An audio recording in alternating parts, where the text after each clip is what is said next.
Okay, so the first time I saw the first Jack Reacher movie was actually a few hours ago. Yeah, I didn't see that movie in theaters. I saw the trailer for it and I'm like, oh, generic action movie, pass. But in prep for this movie, I had to sit down and watch it. So I watched it, and holy crap, it's actually a pretty good movie. It was like this really cool murder mystery. Tom Cruise kicked all sorts of ass, of course, he's Tom Cruise. Rosamund Pike was really good in it. Point is, the movie was good. So now how's the sequel?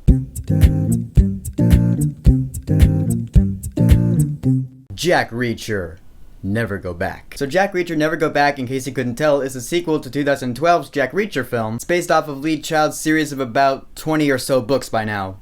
No, I haven't read them. So once again, we have Jack Reacher played by Tom Cruise. He gets a distress call from an old friend of his played by Cobie Smulders. She's being framed for something she didn't do, so now we gotta clear her name. It's a classic story. We've seen it 100 times by now. You know, these guys, they're good guys, but they were framed, so now they're fugitives. We've seen that many times. And in that, this movie kind of reminded me of Captain America: The Winter Soldier. That's the first movie that came into my head anyways. There is actually another plot, another story that Jack Reacher has to go through in this film that they did not touch on in the trailer, because I feel like if they did touch on it in the trailer, people would be less interested in going to see it. Yeah, this other plot really brings the movie down. I mean, I'll get to that later though. First of all, Tom Cruise and Cobie Smulders actually had some pretty good chemistry here. I bought their banter back and forth. I bought the fact that they have history. They got that sexual tension that he kinda had with Rosamund Pike in the first one. But whereas in the first one it felt more like a will they won't they, in this one it felt more like they should. Because you know they both want to. There is one other character who's kind of palling around with these two. She's played by Danica Yarosh. I'm sorry if I pronounced that wrong. And she was actually pretty cool in a few scenes, and in some other scenes she was pretty annoying. There's like this one scene, for example, where they're sitting on a plane and Tom Cruise is pretending to be asleep, and so she's talking with Cobie Smulders. She's like, so are you guys like dating, or like are you guys a thing or what? I was sitting there going, alright, this scene is pretty stupid. But then there are some other scenes where she actually thinks like an agent. She'll like explain something she did to the other two characters and they'll be like,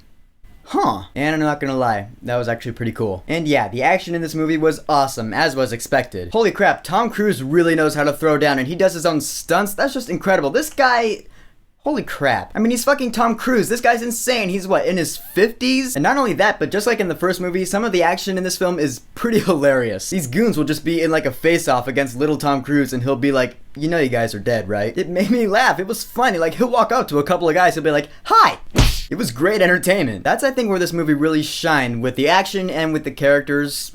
For the most part. I will say the editing in this film was a little choppy. Like if they're investigating a crime scene, you know, Tom Cruise will have like a scene playing in his head, and we'll see that happening on screen, but it's like in black and white and it's in fast forward. I'm like, no, that's weird. Don't do that. That's just strange. And like I said earlier, this whole subplot that they try to throw into this movie to add more drama to it just doesn't work at all. I think this film was trying to be a little more than it probably should have been. It was advertised as just a really cool action movie, and what I got was half a cool action movie and half like weird drama movie. That's the biggest flaw I think this movie had. The musical score was done by Henry Jackman, and dude, I know you're better than this. It was kind of cool in a few scenes, you know, you hear like really cool drums leading into the next scene, but ultimately for most of the movie it's just background stuff, like you don't even notice it most of the time. Dude, you scored the last two Captain America films and you scored Big Hero 6. Those all had awesome scores. I guess you can't win them all. So Jack Reacher Never Go Back had some pretty cool characters and some characters that you just didn't really care about at all. Some really awesome and hilarious action just like the first one, and a cool story where that is concerned, but this whole other plot that just did not and should not have been in the movie. All in all though, I did have a pretty good time with this movie, but I wouldn't say it's worth like the 15 bucks for a movie ticket. So for Jack Reacher Never Go Back, I will say, wait until this movie's at a discount theater, then go see it. I still can't believe Tom Cruise does all his own stunts. I mean, he's about my height, I think. That guy's insane. So Jack Reacher Never Go Back. Have you seen it? What did you think about it? And did you like it better than the first one? Whatever you think, go ahead and leave a comment. And